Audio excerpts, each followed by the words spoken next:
welcome to the Mental Champion Academy. We've got a special guest today. Little Iron Cat right there. Oh, there he goes. Anyway, so I'm here to talk to you today about the importance of zone training. I get a lot of these questions, and I recently wrote a blog post about why zone training is important and what it does for you in your training in general. So I get a lot of questions. I get a lot of people coming to me and saying, "Hey, Darren, I've been running for maybe 6-7 years and maybe even longer, but I can't seem to pick up my pace. Can't seem to go faster. I can't seem to open up my legs. I seem to be stuck at this plateau where my marathon timing is stuck. I'm like still doing like a 4.5 hour marathon, a 5 hour marathon. I can't seem to get any faster. I can't seem to do it any better." And people get very demoralized, and it kind of gets boring after some time when you're going to run a marathon and that's going to be your best time. So I speak to a lot of these guys, and I realize that the training is extremely it's extremely tunnel vision. So a lot of them, they go out and they run and they do maybe a 10k, 15k, 20k, 21k, 30k, doesn't matter, and they're always running at a perceived exertion of rate that they think is tiring, and they get a good workout. And a lot of times when I ask them to do an experiment, go there and get their heart rate, I realize that a lot of them are actually in the dreaded zone 3, which is where a lot of us should not be training. It's a zone that's neither here nor there. So just what exactly are these training zones and why does it impact your training? So let me go through the different zones one at a time. So zone 1, which is your active recovery, is where you barely feel like exercising, barely feel like doing anything. It's a great zone to be if you are just recovering or you're just starting on exercise. It's great. Zone 2 is the magical zone where all the magic happens. It's the fat burning zone, the endurance zone, whatever you want to call it. It's where you as an athlete, you develop a strong aerobic resistance to your training, or aerobic endurance, or whatever they call it. That's where a lot of athletes spend most of the time training, because it builds a tremendous amount of base fitness for you to then progress into more specific training types. For example, if you're a marathon runner and you need to run a negative split to win a race, you need that initial base fitness before you can start working on interval training and your speed training, so that you can sustain that kind of pace.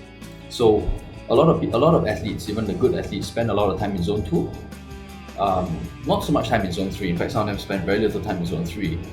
And then when it comes to specific training, they go to zone 4 and then maybe zone 5. So always remember this old saying. There's an old saying that goes, if you want to go fast, go really fast. If you want to go slow, go really, really slow.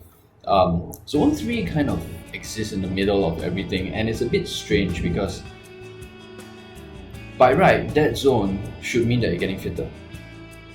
Unfortunately, if you look at the training, when you sustain the pace in zone 3 or you sustain training in zone 3, you're going to find it very difficult to actually go up further into zone 4 and sustain it, because your body is fatigued, you're exhausted, using glycogen, and you just can't seem to maintain that pace. So a lot of people recommend going from zone 2 to zone 4. Zone 3 is there because you need to go through a transition and basically keeping a comfort level at zone 2. So people train zone 2 and you keep hearing this thing, zone 2, zone 2, zone 2, zone 2, and people get really comfortable until you see that these guys run a 5-minute split in zone 2 and then they do a 4-minute zone 4, zone 5, or however the race goes. So zone 4, that's what zone 3. So zone 4 is actually the race performance zone. That's where you, for 10 km, you can explode for an hour. That's much it. That's it. Then you need to restore your glycogen in your body before you can exert again. So that's where your nutrition really comes in really important.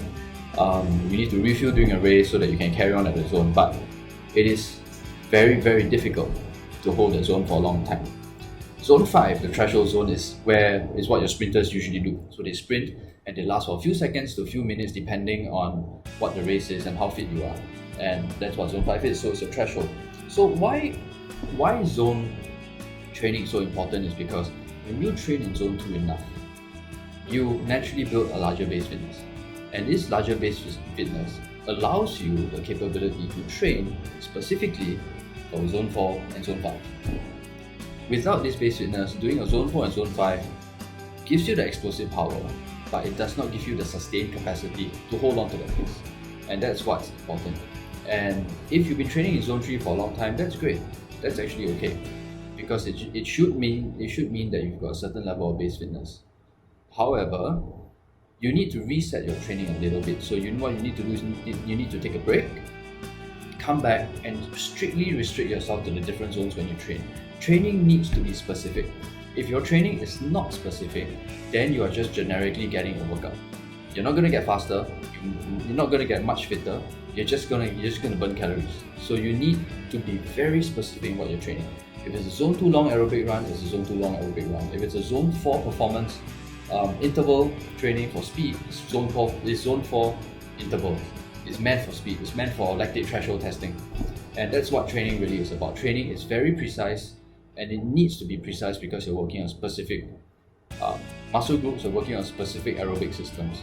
So hopefully this allows all of you to understand, together with my blog article, what training in zones is all about. And until the next time, happy training!